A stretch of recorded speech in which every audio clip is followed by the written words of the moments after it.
Animal centric breeding approach పై రైతులకు అవగాహన సదస్సు కార్యక్రమంలో పాల్గొన్న ఎమ్మెల్యే వరదరాజుల రెడ్డి ప్రొద్దుటూరు మండల పరిధిలోని కామనూరు పశు వైద్య ఆసుపత్రి నందు పశు కేంద్రీకృత విధానం ద్వారా పశువును చూడి కట్టించే విధానం రైతుల అవగాహన సదస్సు కార్యక్రమంలో పాల్గొన్న ఎమ్మెల్యే నందల వరదరాజుల రెడ్డి ఈ సందర్భంగా ఎమ్మెల్యే వరద మాట్లాడుతూ పశు కేంద్రీకృత విధానంతో రైతులకు ఎంతో ప్రయోజనం చేకూరుతుందని ఈ విధానంతో పాడి పశువులు ఈయనని తర్వాత సకాలంలో ఎదకు వచ్చేలా చర్యలు తీసుకోవాలని మరియు ప్రతి పశువు ఏడాదికి ఒక దూడను ఉత్పత్తి చేసేలా కార్యాచరణ రూపొందించాలని సూచించడం జరిగింది. అలాగే ప్రభుత్వం సబ్సిడీ ద్వారా సరఫరా చేస్తున్న లింగ నిర్ధారణ వీర్యం వినియోగించుకొని అధిక దూడలు పొందాలని రైతులకు సూచించారు. తద్వారా పాల ఉత్పత్తి దూడల ఉత్పత్తి పెరిగి రైతుల ఆదాయం గణనీయంగా పెరుగుతుందని తెలియజేశారు. ఈ కార్యక్రమంలో జిల్లా పశుసంవర్ధక అధికారి డాక్టర్ ఎన్ఏ శ్రీనివాసులు, జమ్మలమడుగు ఉప సంచాలకులు డాక్టర్ వీరబ్రహ్మం, జిల్లా పశుగణాభివృద్ధి సంఘం కార్యనిర్వహణ అధికారి డాక్టర్ సిహెచ్ రాజు, తిమ్మారెడ్డి, ప్రొద్దుటూరు ఏరియా పశు వైద్యాధికారి డాక్టర్ ఆర్ ధనుంజయ రెడ్డి, పశు వైద్య సిబ్బంది, రైతులు పాల్గొన్నారు. రాష్ట్ర ప్రభుత్వం ప్రతిష్టాత్మకంగా ఈ animal centric programme breeding approach అనేది చేపట్టడం జరిగిందండి. ఈ కార్యక్రమంలో ముఖ్య ఉద్దేశం ఏంటంటే గ్రామంలో ఉన్న చూలుగట్టని పశువులన్నింటినీ కూడా సర్వే చేసి ఆ చూలుగట్టని పశువులు సకాలంలో ఎదగ తీసుకురావడం, వాటికి సరైన చికిత్స అందించడము, అలాగే ఏవైనా ఖనిజ లోపాలు ఉన్న వాటికి మినరల్ మిక్సర్ ఇవ్వడము, ఇటువంటి కార్యక్రమాల ద్వారా సకాలంలో పశువులను కట్టించడం ద్వారా రైతుకు అధిక ఆదాయం అనేది చేకూర్చడం అనేది ముఖ్యమైన ఉద్దేశం అండి.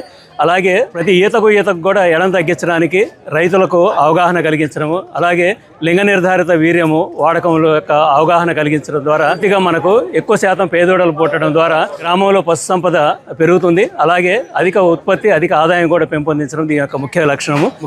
ఈ కార్యక్రమం అనేది రాష్ట్ర వ్యాప్తంగా కూడా చేపట్టడం జరుగుతుంది. ప్రతి గ్రామంలో కూడా ఈ కార్యక్రమం మనం చేపట్టడం జరుగుతుంది.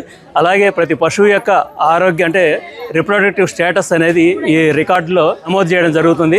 ప్రతి పశువు యొక్క పునరుత్పత్తి స్థితిని రికార్డ్ చేసి దానికి తగిన చికిత్స కూడా మనము నిర్ణయించి సకాలంలో అది ఎదకొచ్చే విధంగా మా పశు వైద్యులందరూ కూడా ఈ కార్యక్రమం చేపట్టడం జరుగుతుంది. మన ఆంధ్రప్రదేశ్ రాష్ట్ర ప్రభుత్వము ఇప్పుడు ఈ ఎనిమల్ సెంట్రిక్ బ్రీడింగ్ ప్రోగ్రామ్ కింద కొత్తగా ఏర్పాటు చేయడం జరిగింది. ఇందులో ఏంటంటే మెయిన్గా మన గ్రామీణ పాడి రైతులు అందరికీ కూడా వాళ్ళ యొక్క ఆర్థిక అభివృద్ధి అనేది చాలా తక్కువ ఉంది. ఇప్పుడు దాన్ని ఎక్కువ తీసుకొని రావాలి అనే ఉద్దేశంతో వాళ్ళ యొక్క పశువులన్నీ కూడా అట్టిపోయిన పశువులు కానీ లేదా ఈనిన తర్వాత 3 నెలలు అయినా కానీ ఇంకా కట్టలేని పశువులు అయితేనేమి, తర్వాత ఏదైనా కానీ డిసీజెస్ ఉన్నటువంటి పశువులు ఎదకు రాకుండా ఉండే పశువులు కానీ ఇలాంటివన్నిటిని కూడా వాటి యొక్క సైంటిఫిక్ వే ప్రకారము వాటికి ట్రీట్ చేసి అన్నిటినీ కూడా చూడి వచ్చేటట్టు నిలిపేటట్టు ఏర్పాటు చేయడమైనటువంటి కార్యక్రమం ఇది.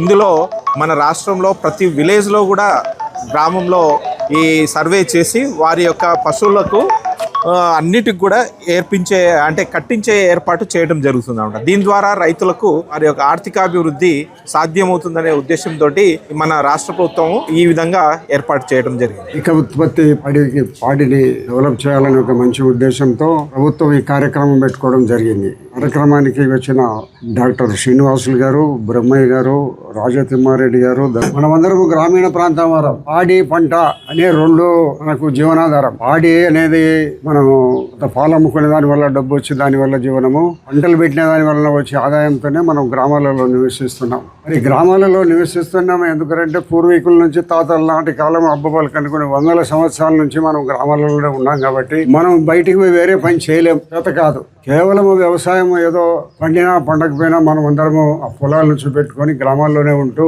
మళ్ళీ ఈ సంవత్సరం పండకపోయినా మళ్ళా సంవత్సరం పండుతుంది అనే ఉద్దేశంతో నమ్మకంతో మనం గ్రామాలలో మనం ఉంటున్నాం. నేను కూడా గ్రామాల్లోనే ఉంటాను. పంటలు పండినా పండకపోయినా మరి పాడిని కొంత ఒక రకమైన ఆదాయంగా మనం పెట్టుకొని ఇప్పుడు చాలా ప్రాంతం మన ఊరు కానీ గోపాలాపురము ఎన్ని కామనూరు చాలా గ్రామాలలో పంటలు పండినా పండకపోయినా 4-5 పశువులను పెట్టుకొని రోజు వాళ్ళ పాలను డైరీకి అమ్ముకుంటూ పిల్లలను చదివించుకుంటూ సంసారాలు గడిపే పరిస్థితి చాలా గ్రామాలలో ఉంది.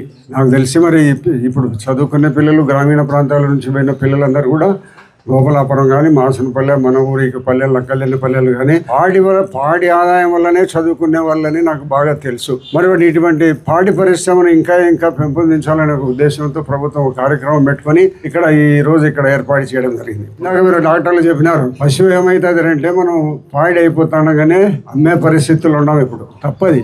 పాడి అనేది ఒక 6 నెలలకో మళ్ళీ 7 నెలలకో అది కడుతుంది, మళ్ళీ ఇస్తుంది పాలు. మనం అమ్మే ప్రతి పశువును కట్టెక్కిపోతుంది. మీరు గుర్తుపెట్టుకోండి, ఎల్లు పశువు పాలు ఇచ్చేది అయిపోతానగానే అమ్మే ప్రయత్నం చేస్తున్నాం. ఆ అమ్మే ఆవు కట్టెక్కిపోతుంది. మనం ఇన్ని రోజులు దాని సంపాదన అంతా తిన్నాం. 3 నెలలు 4 నెలలు దానిని మేతకు భరించలేకపోయి అమ్మే పరిస్థితి ఉండడం అనేది రైతుల్లో కరెక్ట్ కాదు. కాబట్టి ఎవరైనా కూడా సంవత్సరంన్నర ఇచ్చేటి ఉంటాయి ఆవులు, పశువులు అన్నింటినీ ఒక 3 నెలలు 4 నెలలు దాన్ని పోషిస్తే మళ్ళా కడుతుంది, మళ్ళీ ఇస్తుంది. మన పశువు మన ఇంటి దగ్గర ఉంటుంది. కాబట్టి ఇప్పుడు అటు కూడా లేకుండా ఇప్పుడు ఈరోజు డాక్టర్లు వచ్చి అందరూ చెప్పిన దాని ప్రకారము ఎప్పుడైతే పశువు ఎండిపోతుందో దానికి ఒకసారి పరీక్షలు చేయించండి.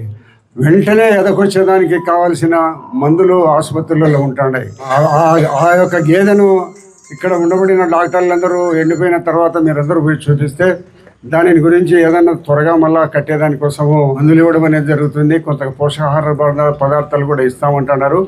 ఏ పశువైనా కూడా మనం పాడి అయిపోతుండగానే ఒక నెలన్నర లోపల వైద్యులకు డాక్టర్లకు చూపించండి, వాళ్ళ సలహాలు పాటించండి. మళ్ళా వెంటనే కట్టి మళ్ళీ ఒక 8 నెలలు 9 నెలల్లో అది మళ్ళీ మనకు పాలిచ్చే పరిస్థితి వస్తుందని ఇప్పుడు డాక్టర్లు చెప్తున్నారు. వైద్యము అందుబాటులోకి వచ్చింది. ఇప్పుడు ఇక్కడ ఉండబడిన డాక్టర్లు అందరూ మనిషి అయితే నాకు ఇక్కడిని వస్తుంది అక్కడిని వస్తుంది ఇక్కడ అనేది రకరకాలుగా మనం చెప్పగలుగుతున్నాం. పశువులు అవన్నీ ఏం చెప్పలేవు కాబట్టి డాక్టర్ దాని యొక్క ఆసుపత్రికి తీసుకొని వస్తే దాని యొక్క పరిస్థితిని గమనించి డాక్టర్లు దానికి తగిన చికిత్స చేయడం అనేది జరుగుతుంది. మనుషులకు చికిత్స చేయడం వేరు, పశువులకు చికిత్స చేయడం వేరు అనేది నా అభిప్రాయం. ఎందుకంటే వాళ్ళు మనుషులు చెప్పగలుగుతున్నారు, పశువులు చెప్పవు. వాళ్ళు డిగ్రీలు తీసుకొని పశువులకు సేవ చేయాలని ఒక మంచి నిర్ణయంతో ప్రభుత్వ కాలేజీలో చదువుకొని డాక్టర్లు అయినందుకు వాళ్ళందరికీ మనస్ఫూర్తిగా కృతజ్ఞతలు తెలియజేస్తున్నారు. డాక్టర్లకు వచ్చిన ఆదాయాలు ఈ డాక్టర్లకు రావు, కేవలం జీతాలతోనే సరిపెట్టుకోవాలి. అయినా వాళ్ళ ఉద్దేశం ఏముంది, అది మనుషులంటే ఏదైనా చెప్పగలుగుతున్నారు, పశువులు ఏ ఊరికి చెప్పుకోలేవు. వాటి పశువులకు మనం సర్వీస్ చేస్తే బాగుంటుందని ఒక మంచి ఆలోచనతో వాళ్ళు డాక్టర్లుగా చదువుకొని వాళ్ళు డిగ్రీలు తీసుకొని ఇప్పుడు అన్ని చోట్ల ఉద్యోగాలు చేస్తున్నారు. కాబట్టి అందరూ మనుషుల డాక్టర్లకు మనందరికంటే పశువులకు చికిత్స చేసేవాళ్ళు గొప్పవారనే నా అభిప్రాయం. అందరూ అగాఢ విశ్వాసం ఏముందంటే పశువులకు ఎవరైతే సేవ చేయగలుగుతున్నారో వాళ్ళందరూ డైరెక్ట్గా స్వర్గానికి చేరుకుంటారని నా నమ్మకం. మనమందరం మనుషులను చెప్తాం, ఆడనొస్తాను ఏదో ఒక రకంగా మనం తిప్పలు పడిపోయి చేసుకుంటున్నాం. కాబట్టి వాళ్ళకి ఈ పశువులకు అటువంటి పరిస్థితి లేదు. కాబట్టి పశువులకు వైద్యం చేసేదానికోసము గ్రామీణ ప్రాంతాలలో అత్యధికంగా పాడిని డెవలప్ చేసేదానికోసము కొత్త పద్ధతుల్లో ఇప్పుడు వచ్చినాయి. డాక్టర్లు అందరూ చెప్పినారు, మన ఊళ్ళో ఇప్పటికే సర్వే జరిగిందంట. ఆ సర్వే ప్రకారం మన దగ్గర పశువు ఎండిపోతుండగానే ఒకసారి మనం డాక్టర్ను పిలుచుకొని పోయి చూపిస్తే దాని ఆరోగ్య పరిస్థితిని గురించి చెప్తాడు. మామూలుగా మంచి ఆరోగ్యంగా ఉందా లేదా అది ఆరోగ్యంగా ఉండేదానికి ఏదన్నా కొంచెం అవలక్షణాలు ఏమన్నా ఉంటే అవన్నీ కూడా మనము వైద్యం ద్వారా మనము ఆ పశువుకి ఇప్పించగలిగితే అవి కూడా సకాలంలో కట్టే ప్రయత్నం జరుగుతుంది. కాబట్టి ఆ ప్రయత్నం చేసేదానికోసం ఇప్పుడు అత్యంత ఆధునికమైన పద్ధతులు వచ్చినాయి. కాబట్టి ఈ ఆధునిక పద్ధతులు వ్యవసాయదారులందరూ ఉపయోగించుకునే దానివల్ల పంట పండినా పండకపోయినా మనం ఈ ఊర్లోనే పుట్టినాం, ఇక్కడనే పెరుగుతున్నాం. కాబట్టి మనం పశువుల ద్వారా కొంత ఆదాయాన్ని సంపాదించుకొని కుటుంబాలు జరుపుకునే పరిస్థితి ఉంటుంది. చాలామంది ఎమ్మెల్యేలందరూ కూడా మొట్టమొదటి గెలిచిన తర్వాత సౌకర్యవంతంగా ఉండాలి, ప్రజలకు అందుబాటులో ఉండాలని పట్టణాలలో చెప్తుంటారు. నేను గెలిచింది మొదలుకొని ఊర్లోనే ఉంటాను. ఊర్లో ఉండడమే ఇష్టం. గ్రామీణ వాతావరణం అంటేనే నాకు ఇష్టం. వ్యవసాయం అనేది ప్రపంచంలో మన భారతదేశంలో అందరికీ తిండి పెడతాం. మనం పండించిన పంటలనే వాళ్ళు కొనుగోలు చేసి తింటున్నారు. వాళ్ళు పట్టణాలలో పండించుకునేది ఏమీ లేదు. మన గ్రామీణ ప్రాంతాల్లో మనం పండించిన పంటలనే వాళ్ళు పట్టణానికి తీసుకుపోయి పండించిన తర్వాత మనం అమ్ముతుంటే వాళ్ళు కొనుక్కొని తింటున్నారు. రైతు భార్య ఇంత కష్టపడి పాలు పిండి మనకు అందిస్తానని ఎవరికి గుర్తింపు లేదు. ఎన్ని ప్రభుత్వాలు వచ్చినా ఎన్ని ఏం చేసినా కూడా రైతుకు సైనికునికి అన్యాయం జరుగుతుంది. స్వర్గీయ లాల్ బహదూర్ శాస్త్రి గారు ఉన్నాడు. ఆయన జై జవాన్ జై కిసాన్ అనే నిదానం పెట్టినాడు. ఆయన బతికుంటే ఇంకా మనకేమన్నా మేలు జరిగిండనేమో కానీ పాపం ఆయన స్వర్గస్థుడైనాడు. కాబట్టి వచ్చిన ప్రభుత్వాలు అన్ని ఊరికి మాటలు చెప్తాయే తప్పక రైతుకు కావాల్సినంత పరిస్థితుల్లో చేసే పరిస్థితి లేదు. కాబట్టి మనం ఒక నమ్మకంతో మనం పల్లెల్లో బతకాల. దేశానికి తిండి పెడతాం. మనం పండించే పంటలు వాడు తినగలుగుతున్నాడు. మనం పండించే కొబ్బరి నూనెను వాడు తలకు పూసుకుంటున్నాడు. మనలో ఒక ఆత్మసంతృప్తి, నాకైతే ఆత్మసంతృప్తి ఉంది. ఎందుకంటే ప్రజా జీవితంలో నేను నిన్నప్పటికీ గ్రామీణ రైతులతో కలిసిమెలిసి ఉంటున్నాను. వారితోనే నిరంతర సంబంధాలు ఉంటాను. ఆత్మసంతృప్తి నాకైతే ఉంది. ఈ డాక్టర్లు కూడా ఉంటుంది. ఎందుకంటే పశువులకు వైద్యం చేస్తున్నాము, నోరు లేని పశువులు, చెప్పుకోలేని పశువులకు మేము వైద్యం చేస్తున్నామనే ఆత్మసంతృప్తి వీళ్ళకి కూడా ఉంటుందని నేను అనుకుంటా. కాబట్టి ఎవడైతే నిజాయితీగా తన సర్వీసును జీవిత పరిస్థితుల్లో ఉండబడిన ఉద్యోగి కానీ ఇంకొకరు కానీ చివరి దశలో చనిపోయేటప్పుడు నేను నిజాయితీగా ఉండి జీవించినాననే ఒక ఆత్మసంతృప్తి కొన్ని వందల కోట్ల రూపాయలను కూడా సంతృప్తి ఇయ్యదు.